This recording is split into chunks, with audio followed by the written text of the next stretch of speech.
အိမ်တလုံးစာတန်းနဲ့အိတ်ကိုကင်ပြီးပွဲထွက်လာခဲ့တဲ့ဆိုဗီယက်သစဉ်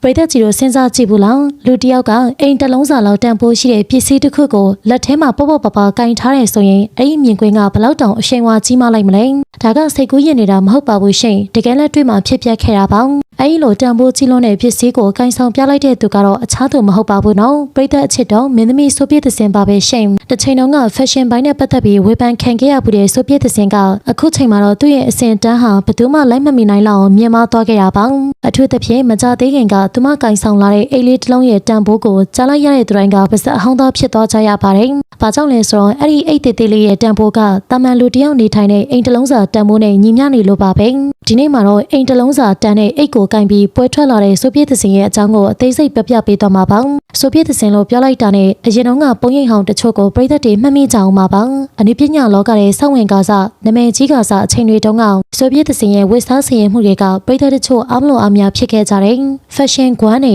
တောဆန်တွေဆိုပြီးလူမှုကွန်ရက်ပေါ်မှာဝေဖန်တိုက်ခိုက်မှုတွေတောင်ရှိခဲ့ပူတာပါအဲ့ဒီတုန်းကတော့ဆိုဗီယက်သစဉ်ကဘာမှပြန်မပြောခဲ့ဘူးရှင်ဒါပေမဲ့အချိန်တွေပြောင်းလဲလာတဲ့အခါမှာအထူးသဖြင့်ထိတ်တန်းရုပ်ရှင်ထုတ်လုပ်ရေးအင်ဂျီရဲ့ချွေးမောင်မင်းသားဟဲဝီယန်ရဲ့ဇနီးဆိုတဲ့နေရာကိုရောက်ရှိသွားတဲ့အခါမှာတော့ဆိုဗီယက်သစဉ်ရဲ့ပုံရိပ်ကလုံးဝကိုပြောင်းလဲသွားခဲ့တာပါအရင်ကဝေဖန်ခံခဲ့ရတဲ့ fashion တွေနေရာမှာတည်ငြိမ်ရင်းချက်တဲ့အလှတရားတွေအစားထိုးဝင်ရောက်လာခဲ့တာပါရုပ်ရှင်ထုတ်လုပ်ရေးမိသားစုရဲ့ချွေးမောင်ပြီးသားစွာပဲစိန်ခံပစ္စည်း luxury brand တွေကိုအသုံးပြုလာကောင်သူ့ရဲ့အဆင့်တန်း class ကိုလည်းတိတ်တဆိတ်မြင့်တင်လိုက်ပါတယ်ဒီအပိုင်းမှာတော့ဆိုဗီယက်သစဉ်ရဲ့အရှိန်အဝါကအမြင့်ဆုံးကိုရောက်သွားခဲ့ပါတယ်အကြောင်းရင်းကတော့သူမကင်ဆောင်ထားတဲ့အိတ်ကြောင့်ပါပဲရုတ်တရက်ကြည့်လိုက်ရင်တော့ဒီအိတ်လေးကရုပ်ရှင်နယ်လို့ထင်ရပေမဲ့အဲ့ဒီအိတ်ရဲ့ကာလာတန်ဖိုးကမြန်မာငွေကျပ်သိန်းပေါင်း1200ကျော်တန်ဖိုးရှိပါတယ်ဟုတ်ပါတယ်ပြည်သက်တို့နားကြမမှားပါဘူးရှင်သိန်း1000ကျော်ပါဒီပမာဏကမြို့နယ်တချို့မှာဆိုရင်တိုက်ခန်းကောင်းကောင်းဒါမှမဟုတ်အိမ်တစ်လုံးဝယ်လို့ရတဲ့ဈေးနှုန်းပါဒီလောက်တန်ဖိုးကြီးမားတဲ့အိတ်တစ်လုံးကိုဆိုဗီယက်သစဉ်ကပေါ့ပေါ့ပပလေးကင်ဆောင်ပြီးပွဲထွက်လာတာက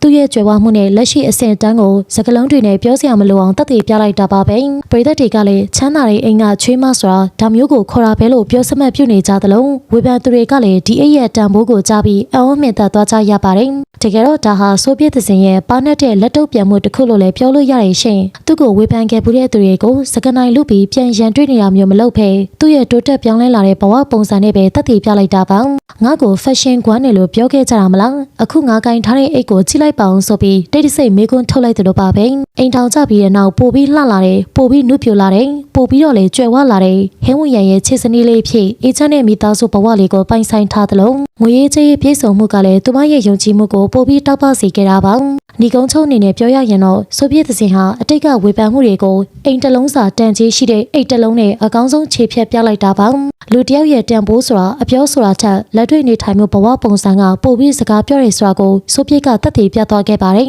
ကဲပရိသတ်တို့ကရောအိမ်တစ်လုံးစာတန်တဲ့အိတ်ကိုကင်ပြီးပွဲထွက်လာတဲ့ဆိုဗီယက်သစဉ်ရဲ့အပြောင်းလဲကိုဘယ်လိုမြင်ကြပါသလဲသူ့ရဲ့ fashion အသစ်တွေနဲ့လက်ရှိပုံရိပ်ကိုရောအားချမိလားဆိုတာဝေမျှဆွေးနွေးပေးခဲ့ပါဦးနော်အားလုံးကိုကျေးဇူးတင်ပါတယ်ဆက်လက်ပြီး celebrity သတင်းများအတွက်ကျမတို့ရဲ့ channel ကို like and subscribe လုပ်ပေးခဲ့ပါအောင်ရှင်နေ့ရက်တိုင်းအတွက်ပျော်ရွှင်ပါစေ